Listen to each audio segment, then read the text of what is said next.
श्री कृष्णाय वयं कुमार। श्रीमद्भागवत से श्रीमद्भागवत का चौथा स्कंद चल रहा है।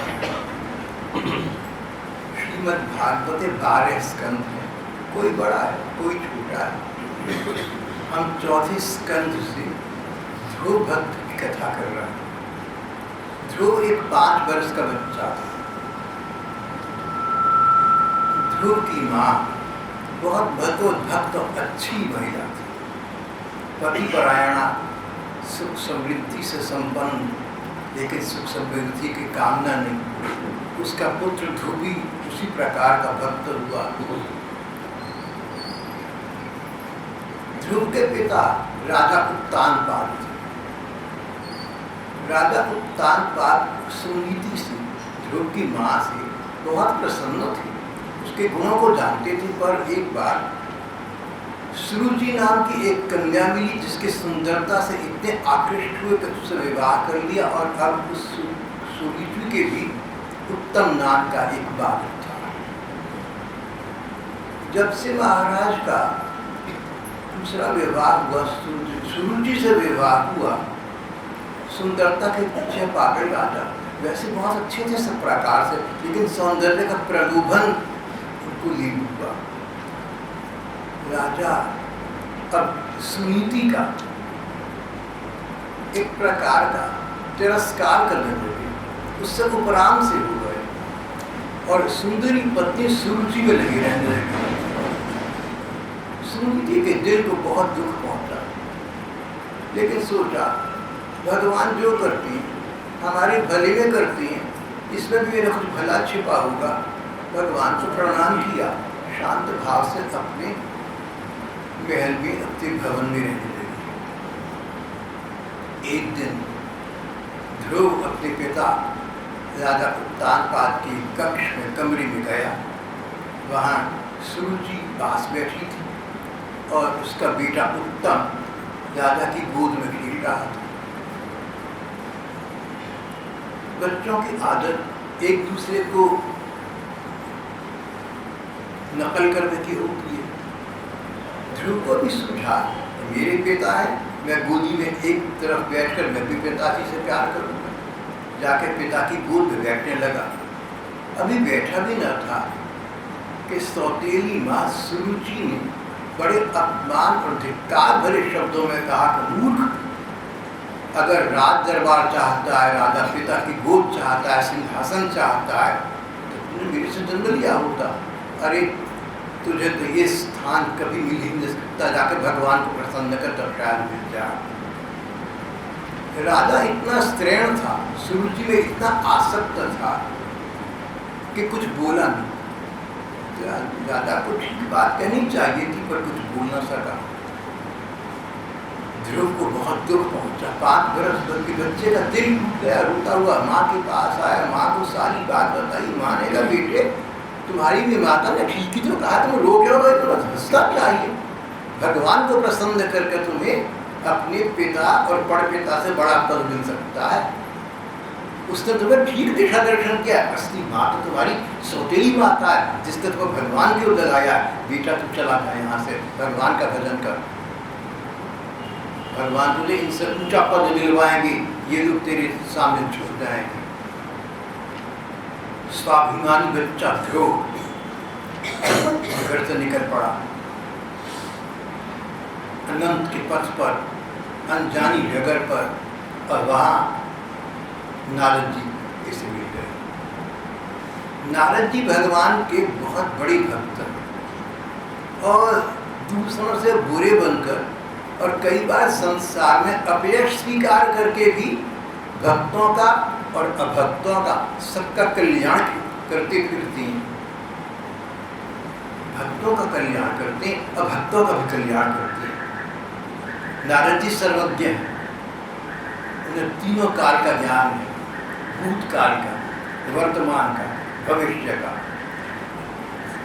त्रिकालज्ञ नारद जी जानबूझकर ध्रुव के मार्ग में आए और बड़े भोले बनकर बोले, बेटा तुम 5 वर्ष के बच्चे कहाँ जा रहे हो? ध्रुव ने अपनी दुख की दास्तान सुनाई।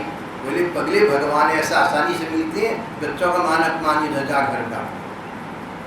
ध्रुव ने कहा नारद जी आप बिल्कुल सच कह रहे हैं और मैं आपको जानता हूँ, मैंने पिताजी के मुँह से आपकी प्रशंसा सुनी है, आप भगवान की भांति हैं, पर आपकी ये आज्ञा में स्वीकार न कर सकूंगा। मेरा दिल दुखी है, मेरा दिल अपमानित है, मैं राजा का बेटा हूँ, मेरे राजा सारी पृथ्वी के स्वामी हैं, अधिकार मेरा बनता था, पर मेरी विमाता ने मेरा इस प्रकार अपमान किया, मेरा दिल टूट गया है। आप मुझे वो मार्ग बताइए जिससे भगवान को प्राप्त करके मैं उनसे मुँह मांगा वरदान हासिल कर सकूँ, और नहीं तो मेरी क्षमा याचना आ गया तो कुछ न कर। नारद जी ने बच्चे की परीक्षा ली थी, कितना सुदृढ़ है, कितना ये दृढ़ मूल है अपने विचार में। बोले ध्रुव तुम जैसे जो बच्चे हैं उनको तो भगवान बड़ी जल्दी मिल जाती हैं, क्योंकि तुमने अपनी बातचीत से बता दिया कि तुम्हारे में दृढ़ता है, दृढ़ संकल्प है।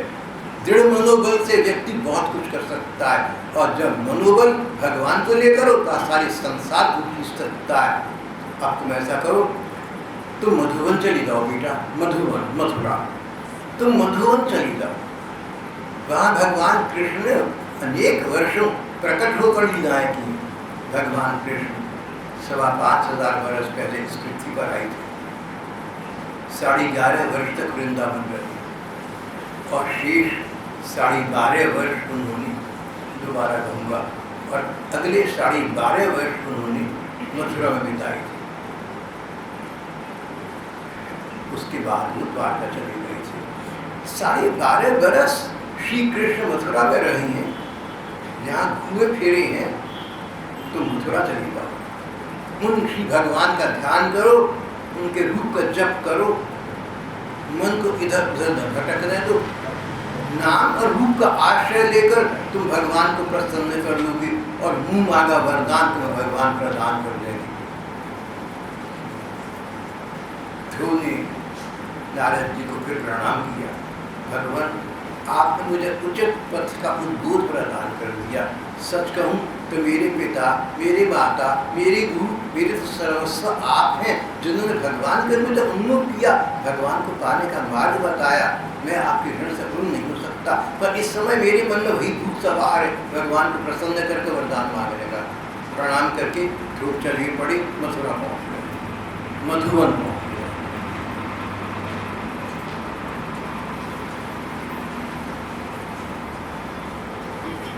मधुवन पहुँचे, मथुरा पहुँचे, मथुरा वृंदावन। वृंदावन में श्री कृष्ण ने प्रेम लीलाएं की हैं, सखाओं के साथ, सखियों के साथ, गोप गोपियों के साथ, बड़े बुजुर्गों के साथ प्रेम लीला।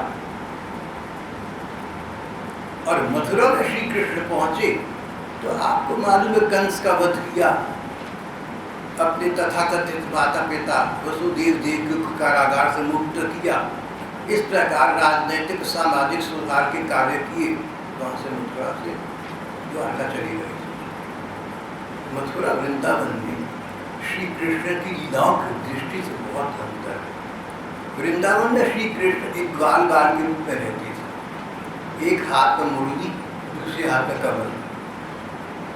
और मथुरा पहुंचे तो चतुर्भुज रूप से रहने लगे, 4 भुजाएं, शंख चक्र गदा और पद्म उनके हाथ।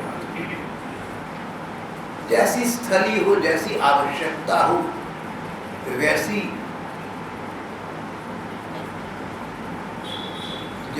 स्थली हो, जैसी आवश्यकता, जैसा अवसर हो, वैसे वस्त्र धारण करना, वैसे परिधान पहनना, वैसी ड्रेस पहनना, समझ की बात।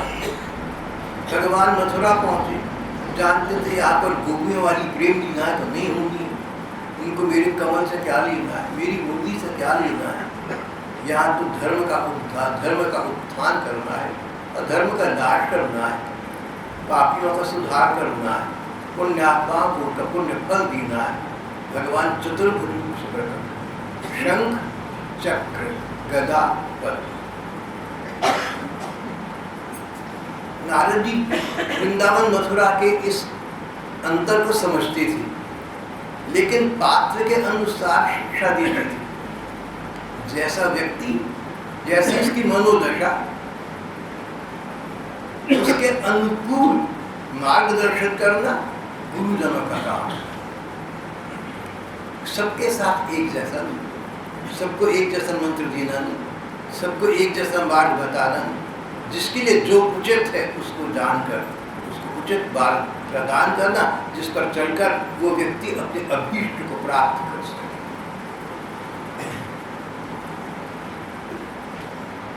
नारद जी किसी को दीक्षा नहीं देते थे, लेकिन फिर भी न जाने कितने भक्तों ने उन्हें अपने गुरु के रूप में माना।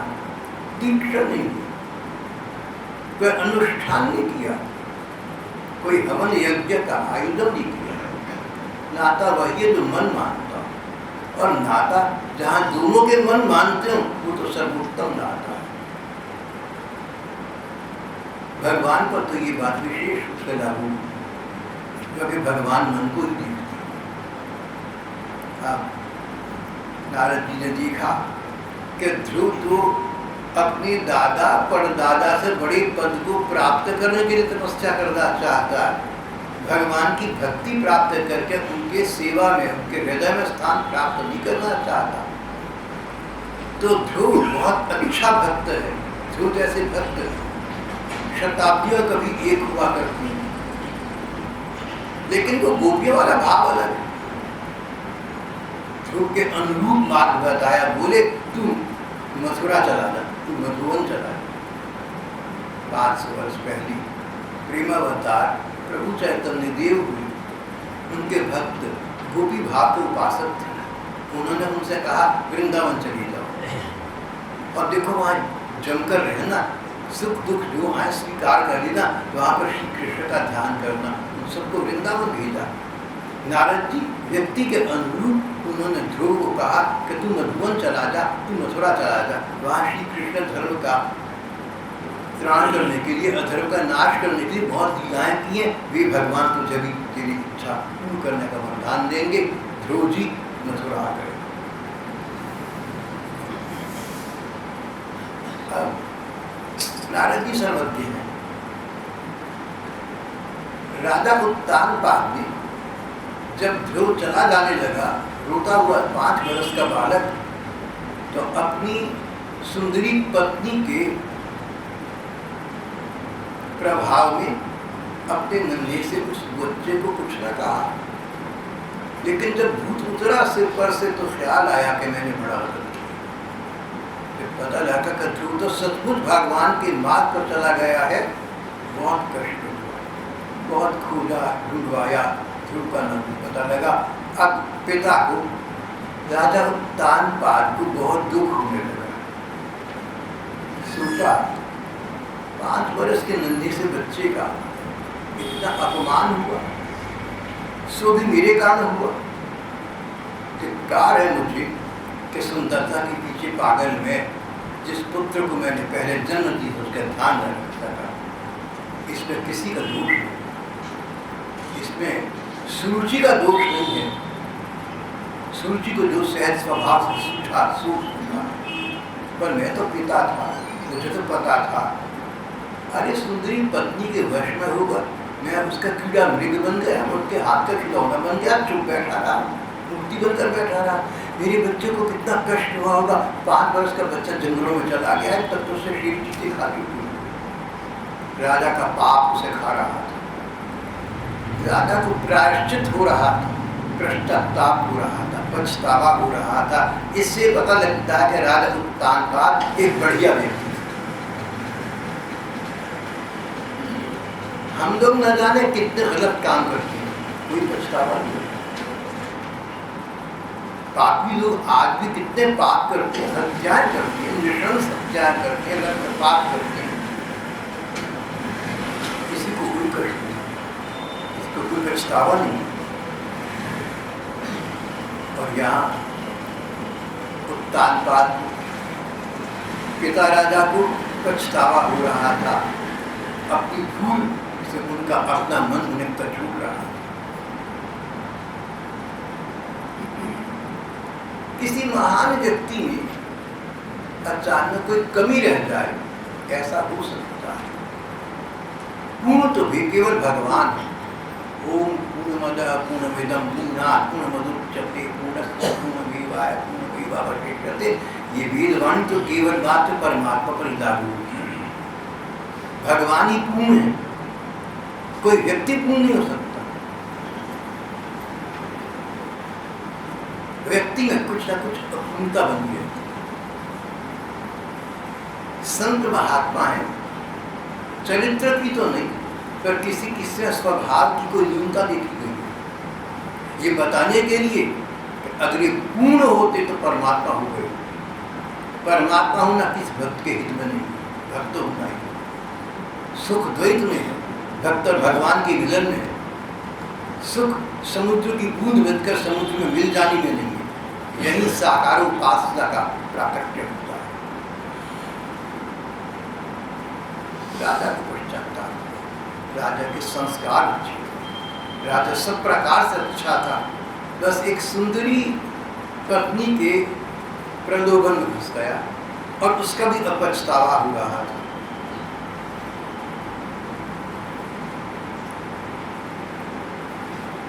संत प्रभुदत्त ब्रह्मचारी जी महाराज हमारे युग के उच्च संत पुरुष कहते हैं कि पिता को तो पछतावा हुआ ही, सुरुचि को भी पछतावा हुआ। राजा उत्तानपाद अपने बच्चे को गया देखकर दुखी हुए, उस दुख का कारण अपने को माना, सोचा बच्चा तो चला गया, अब उसकी माँ से मिलकर उसके हृदय के घाव को कुछ मरहम पट्टी तो करूं। आज महाराज बहुत स्नेह सम्मान साथ में लेकर अपनी पहली पत्नी सुनीति से मिली। सुनीति ने अपने पिता के चरणों में प्रणाम किया। उत्तानपाद सुनीति ऐसा मत करो, सच बताऊं तुम्हारे चरणों में गिरने के लिए मैं आया हूं। तुम्हारी ऐसी माँ जिसने अपने इकलौते लाडले को भगवान को पाने के लिए आगे भेज दिया अकेले, कि तुम जानती थी कि मुझ दुष्ट पति का प्रेम तुम्हारी प्रति नहीं रहा। तुम जानती रात दरबार में तुम्हारा कहने वाला सम्मान नहीं। जैसे सरकारी अधिकारी होते हैं ना, बड़ी बड़ी, कितने बड़े क्यों ना हो, जहाँ सेवानिवृत्त हुए दफ्तर में कुछ चपरासी पूछने वाला नहीं। ऐसी दुर्गति मैंने कईयों की देखी। संसार के नियम है, कुछ अपने स्वभाव के संसार। बड़े से बड़ा सरकारी पदाधिकारी जब तक पद पर है, चार आदमी हाथ जोड़े खड़ी हैं, और जहाँ पद से मुक्त हुआ वही चार आदमी नमस्ते भी नहीं करना चाहते। ये स्थिति है सरकारी अधिकारियों।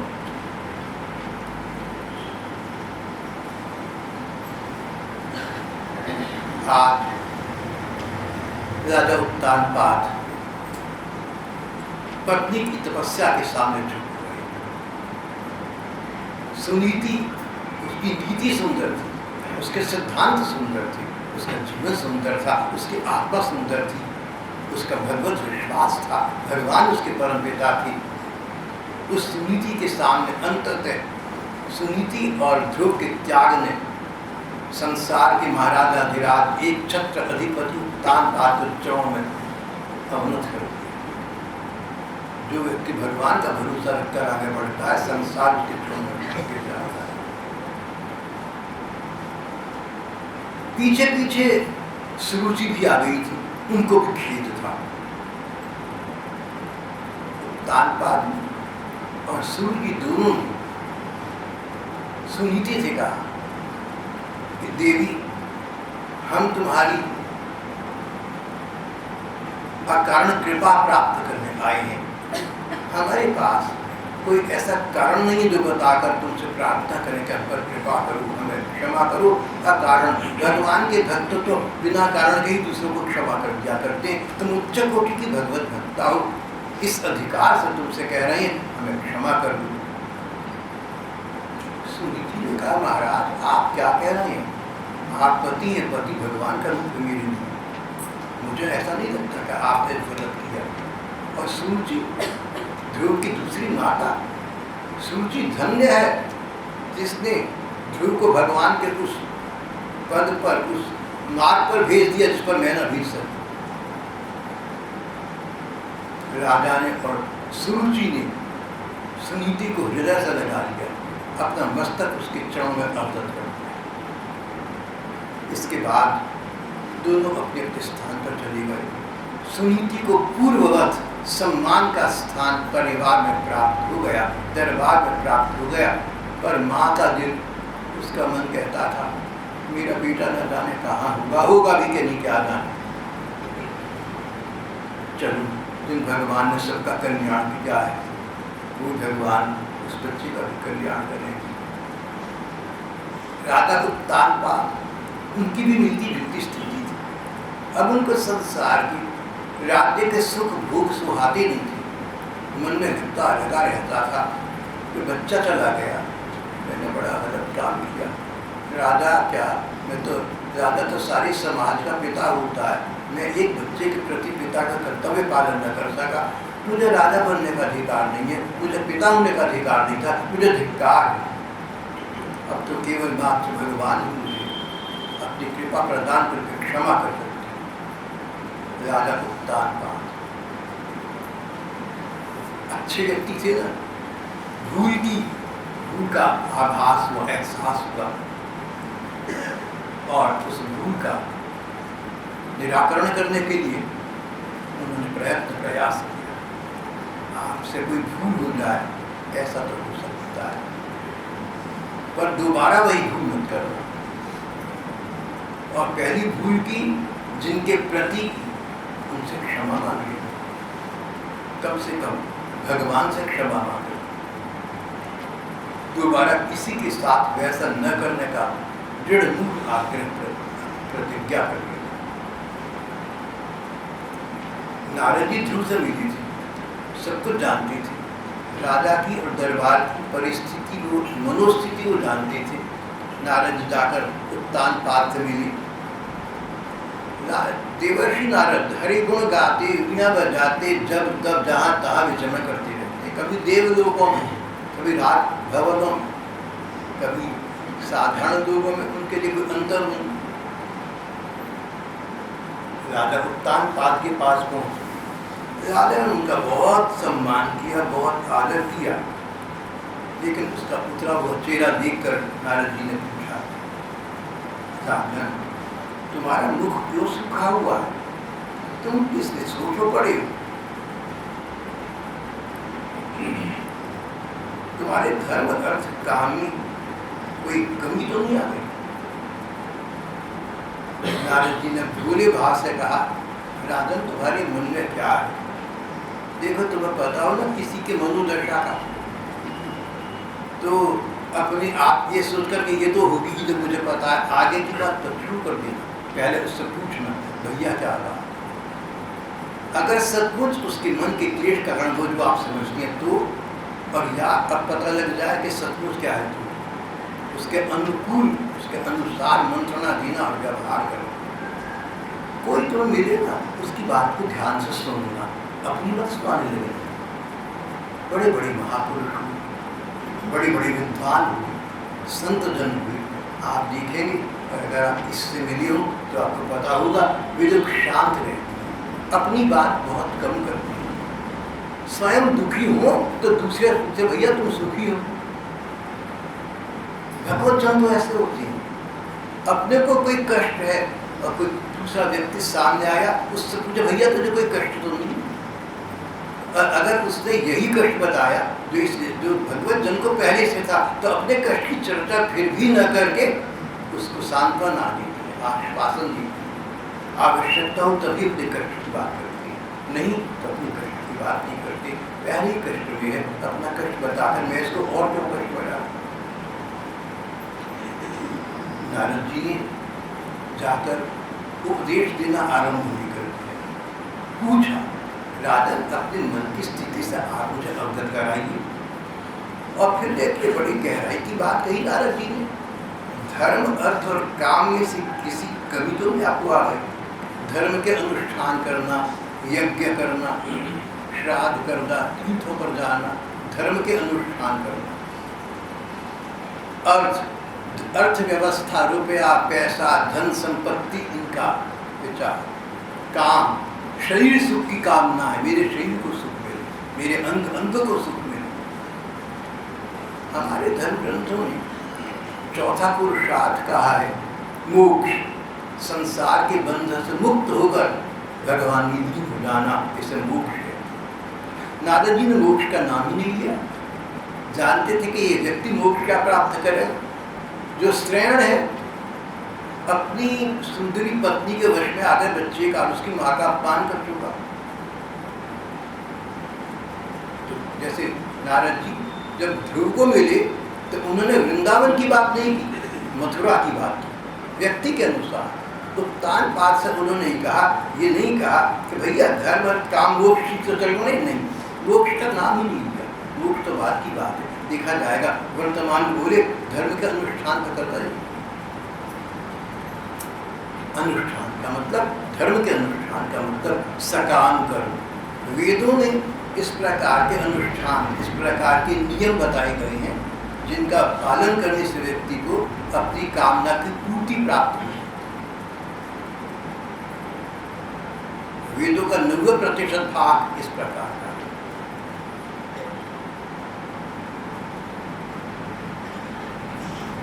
कर्म कांड के विषय 4 वेद है, वेदों का 90% भाग कर्म कांड है। अपनी कामना पूर्ति के लिए क्या कर्म करोगी।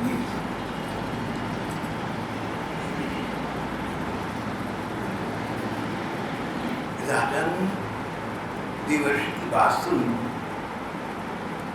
बोले महाराज आप तो अंतर्यामी हैं, आप तो सर्वज्ञ हैं, आप तो मन की एक एक बात जानते हैं, आपसे क्या करूं। और पूरी कथा कह सुनाई, रो पड़ा राजा। कहीं कहीं प्रसंग से दूर बात करना, अम्बाला की या बाहर की कोई तुझे बहन भाई, कोई संत महात्मा मिलती हैं तो कहते भाई साहब आप तो अंतर्यामी हैं, आपको तो सब पता है। तो सच बताऊं, मुझे सुनकर अच्छा नहीं लगता, क्योंकि सच नहीं। अगर मैं अंतर्यामी या सर्वज्ञ होता तो देश की और दुनिया की दुर्दशा ना होती, आसपास के लोगों को तकलीफें ना होती जो आज है। इस प्रकार की बातें कहना, सुनना मुझे अच्छा नहीं लगता। तो जो भाई बहन यहाँ हैं, इनको चाहिए कि मेरे से इस प्रकार इस तरह की बात कभी न करें। नारद जी ने कहा कि राजन तुम चिंता क्यों करते हो, भगवान जो करते हैं अच्छा करते हैं। माँ शुद्ध सतनय, माँ शुद्ध चिंता मत कर, माँ शुद्ध बिल्कुल चिंता मत कर। सतनय अपने तन से उत्पन्न किए गए बेटी, तुझे दुख है कि मैंने इस बेटे को जन्म दिया और इसको दुख दिया, तू अपने इस तनय की, अपने इस पुत्र की चिंता मत कर। पगले उसे तो भगवान प्राप्त होने वाली है, वो तो उत्तम लोगों को प्राप्त होने वाला है, इससे तो तुम्हारा नाम संसार में अमर हो जाएगा। राजा को ये सुनकर संतोष तो हुआ, लेकिन सुख नहीं हुआ। सुख तो तभी होगा जब बच्चा सामने आए, हंसता खेलता प्रसन्न नजर आए। उधर आगे की आगे की ध्रुव जी की कथा। ध्रुव जी मधुवन पहुंचे, मथुरा पहुंच गए। 24 घंटे उन्होंने उपवास किया, व्रत किया। हमारे धर्म ग्रंथों का ये विधान, तुम तीर्थ में जाओ ना तो कहते 24 घंटे व्रत उपवास रखना। व्रत उपवास रखने से हमारे उदर की व्यवस्था शांत होती है, शरीर के अवयव ठीक स्थान पर स्थिर हो जाते हैं और व्यक्ति निर्मल हृदय से विचार कर सकता है। उपवास के उपवास के दौरान हो सकता है भूख ऐसी लगे कि खाना खाने मन चला जाए। कईयों का तो जाता नहीं, लेकिन अगर जाता हो तो भी उपवास स्वास्थ्य की दृष्टि से बहुत अच्छी बात है। कभी कभी, सदा नहीं।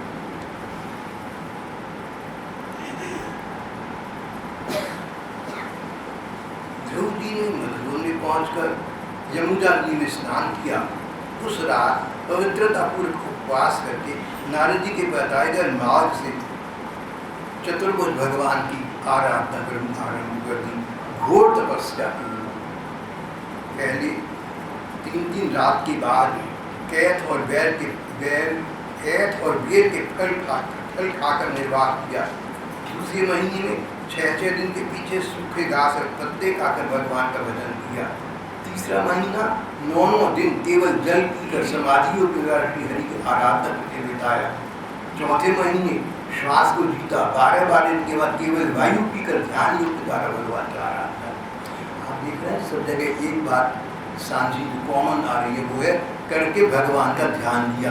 देखो अगर भगवान का ध्यान करना हो ना तो शरीर को कष्ट में मिलता हो तो कोई बात नहीं, और शरीर को तो कष्ट दो, भगवान का ध्यान न हो तो व्यर्थ है।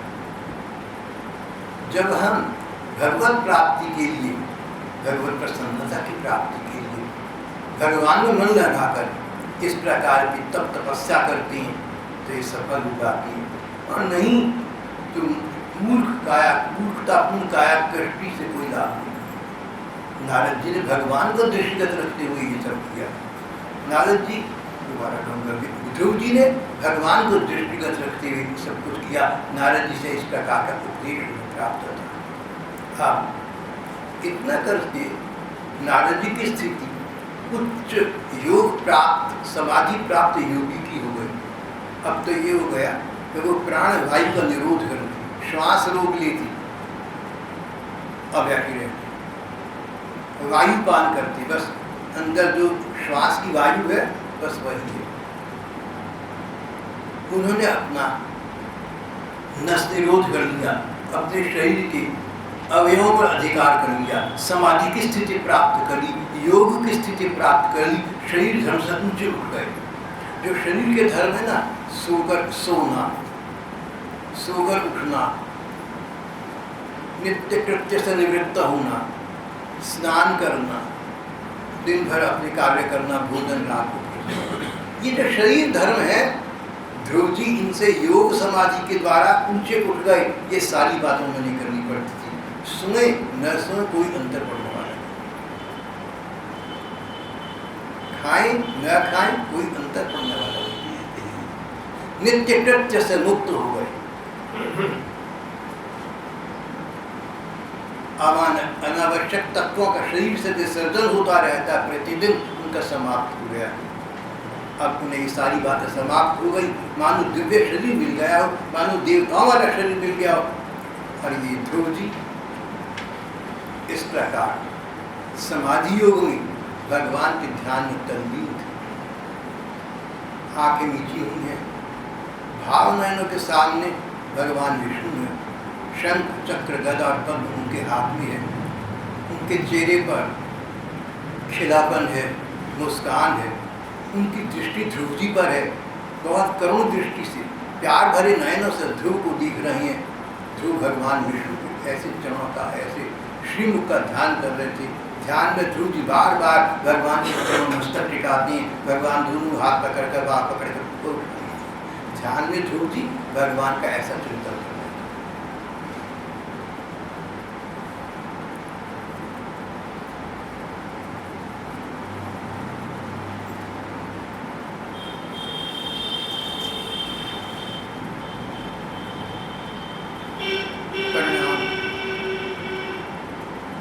भगवान ने सोचा 5 बरस का बच्चा अब 5.5 का हो गया, लगभग 6 महीने हुए। ध्रुव जी का वर्णन हमारे अनेक पुराणों में आता है।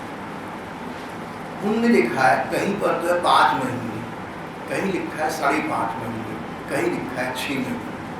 अब इन बातों में मत पढ़ना कि जी फिर कौन सा ठीक है, क्यों लिखा है, अपने मन को सुख में रखना। अरे ध्रुव जी ने भगवान का ध्यान करके 5 महीने करा के 6 महीने करा, भगवान को प्राप्त कर लिया। तुम गणना के को चक्र में मत फंसो, भगवान में मन को फंसाओ, ऐसा हमारी ग्रंथ कहते हैं। ध्रुव जी ने 5-6 महीने में भगवान को इतना प्रसन्न कर लिया कि जब आके नीचे भगवान का ध्यान कर रहे थे तो ध्यान से भी भगवान के उस मनोकल्पित रूप से भी उन्हें वही सुख प्राप्त हो रहा था जो साक्षात भगवान होते तो प्राप्त होता। भगवान कल्पना में भी सत्य हैं, अगर कभी आपको ऐसा अचानक लगे ना तो भगवान मेरे पास से गुजरे, फिर तुम और दुनियादारी में लग गए तो ये मत सोचना। कह रही मन का ख्याल था, वो पाठ सुना था ना, किताब पढ़ी थी, टीवी देखा था, उसमें तस्वीर इसके सामने आ गई, सबके सामने नहीं आई, तुम्हारे सामने आई। तुम सौभाग्यशाली लोगों में हो। अपने मन को ये कहकर भ्रमित करो, कहते हो कल्पना थी, मेरे मन का सामना। नहीं नहीं, भगवान कल्पना नहीं सकते हैं। ये तो वो स्थिति हो जाएगी। He came and sat by my side and I awoke God. He came, Hindi में, प्रिया आए पास बैठे, तू न जागीरी, हाय कैसी नींद सोई तू अभागीरी। रविन्द्रनाथ ठाकुर ने गीतांजलि में कहा, इस पर उन्हें नोबेल प्राइज मिला था। ऐसा हमारे साथ होता रहता है। हम भगवान तक को अपनी कल्पना मान लेते हैं, ये नहीं सोचते कि भगवान कल्पना में भी सत्य है। ध्रुव जी ने अपने भाव नयनों से अपनी दुनियावी आंखें बंद कर ली, उनके अंतर चक्षु खुल गए। समाधि योग के द्वारा श्वास पर उन्होंने नियंत्रण प्राप्त कर लिया। और अब जैसे पेड़ का कोई ठूक खड़ा हुआ हो, ऐसे ध्रुव खड़े हुए, कभी एक पांव से कभी एक अंगूठे पर भगवान का ध्यान कर रहे थे। शरीर के कष्ट उन्हें प्रतीत नहीं हो रहे थे, भगवान की ध्यान में इतना कमल लगा हुआ था। अचानक भगवान सामने से आकर खोली, क्या हो गया मुझे, भगवान कहाँ गए? किसी कमरे में आप सो रहे हो ना, उसमें बहुत तेज प्रकाश हो और वो बुझ जाए तो आप जान जाएंगे, या आप बिल्कुल घोर अंधकार में सो रहे हैं, किसी ने तेज बत्ती जली, आप जान जाएंगे। ध्रुव जी के आंखों के सामने से भगवान का चित्र हट गया, ध्यान हट गया। उन्होंने गड़बड़ाकर आंखें खोली तो जो भगवान अंदर थे और बाहर खड़े मुस्कुरा रहे थे, भगवान सामने और वही सचमुच साक्षात ठाकुर इन चरम आंखों के सामने,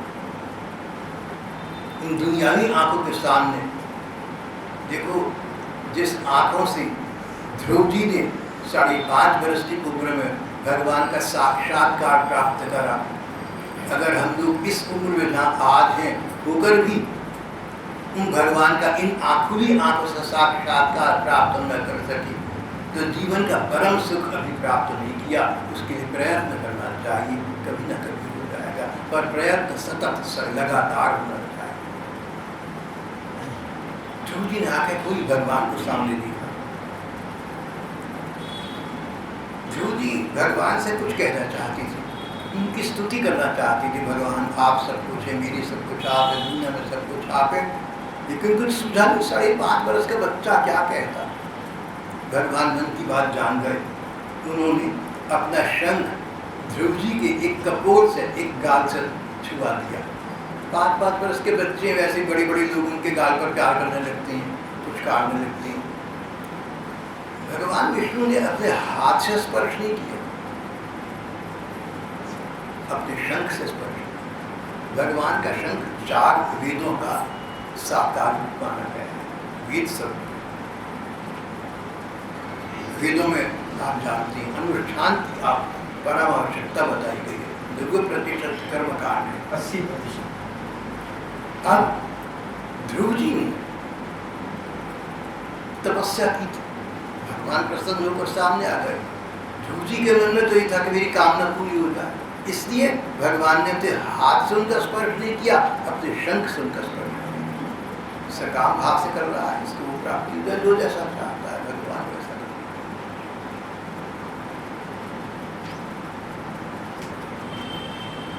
जैसे ही वेद मूर्ति शंख का ध्रुव ने स्पर्श पाया, ध्रुव को 4 वेदों का उससे समय ज्ञान प्राप्त हो गया, मानो कंठस्थ हूँ। और उन्होंने भगवान की 11 श्लोकों में ऐसी स्तुति की जो बड़े बड़े वेदज्ञ महात्मा न कर सके। तो उस स्तुति के अंत में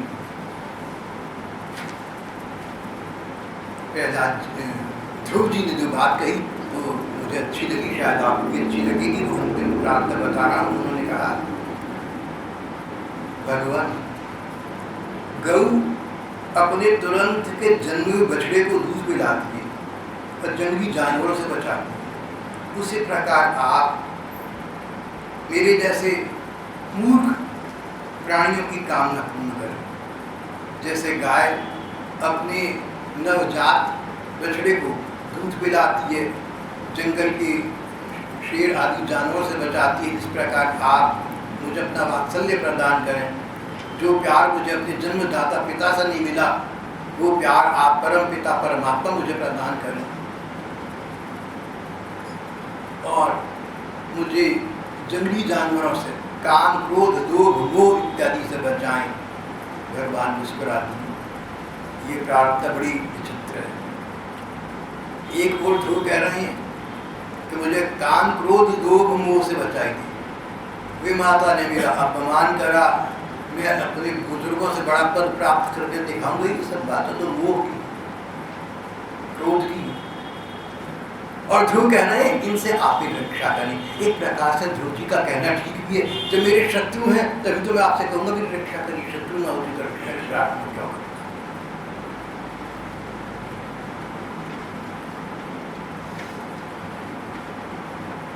भगवान ने ध्रुव की प्रशंसा की। पूरे बच्चे, दोबारा कहूंगा, भगवान ने कहा राजकुमार मैं तुम्हारे हृदय का संकल्प जानता। भगवान ने बेटे नहीं कहा, राजकुमार कहा, क्योंकि वो राजकुमार वाली कामना लेकर आया, बेटे वाली बात तो नहीं कर रहा। वो तो बात वो कर रहा है मुझे अपने दादा परदादा को जो सुख प्राप्त हुए, जो पद प्राप्त है, उनसे ऊंचा पद मिल जाए। अंतर मन में ये भाव छिपा है। भगवान बोले राजकुमार तुम्हारी संकल्प को मैं जानता हूँ।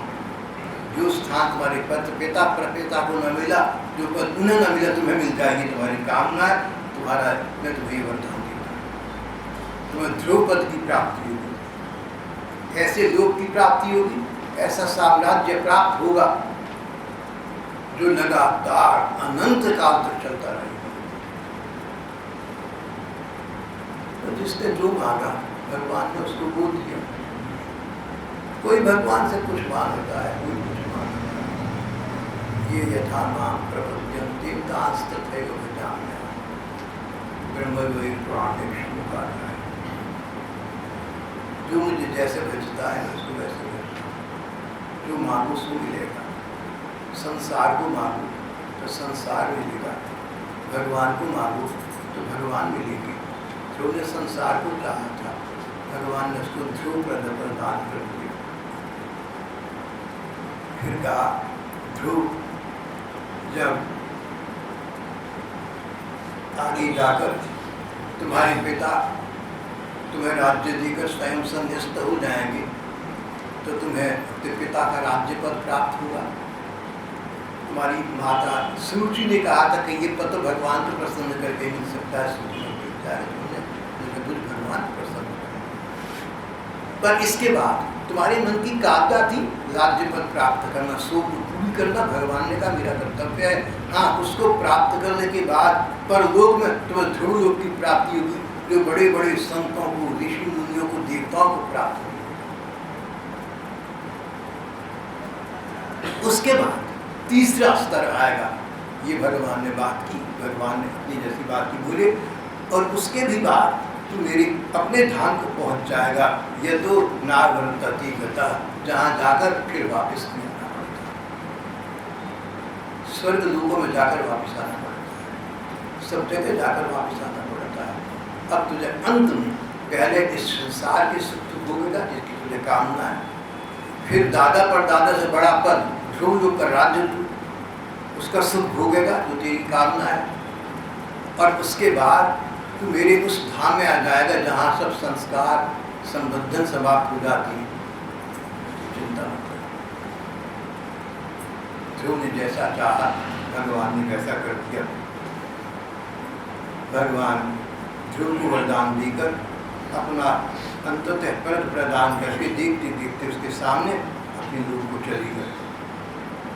भगवान की चरण सेवा से चाहिए वस्तु तो प्राप्त हो गई, ध्रुव जी का संकल्प निवृत्त हो गया, किंतु उनका चित्त विशेष प्रसन्न नहीं हुआ।